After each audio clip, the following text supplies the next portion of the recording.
Smart city Rourkela रे बास करुथिबा समाजसेवी देवेंद्र गुप्ता परिवार द्वारा घोगरधाम मंदिर परिसर रे एक विशाल भोजीर आयोजन करा जायथिला।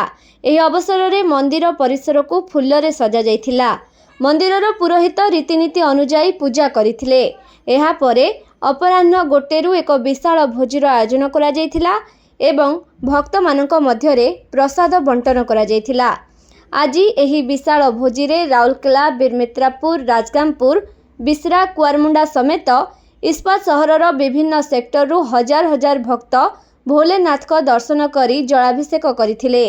घोगरधाम मंदिर कमिटी द्वारा भक्त मानकु समस्त प्रकारर सुविधा जोगै दिया जायथिला। आज गुप्ता परिवार विकास गुप्ता, विवेक गुप्ता, आकाश गुप्ता समेत बहु संख्यक शिव भक्त भोलेनाथकर पूजा करिबा परे जलाभिषेक करथिले एवं प्रसाद सेवन करथिले। परिषद निकटरे मंदिर कमिटी द्वारा एक मेला मध्य आयोजन करा जायथिला, जेउथिरे खेलना दुकान, कॉस्मेटिक दुकान, खाद्य सामग्री दुकान एवं अन्यान्य घरोई उपकरण दुकान मान सजा जायथिला।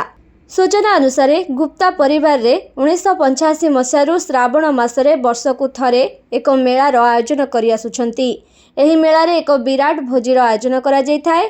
तेबे आज एही विशाल भोजी पई भक्तंकर प्रबल भिड़ देखिबाकु मिलिथिला। राउरकेलारू दिलीप शर्मा को रिपोर्ट, कलिंग समाचार।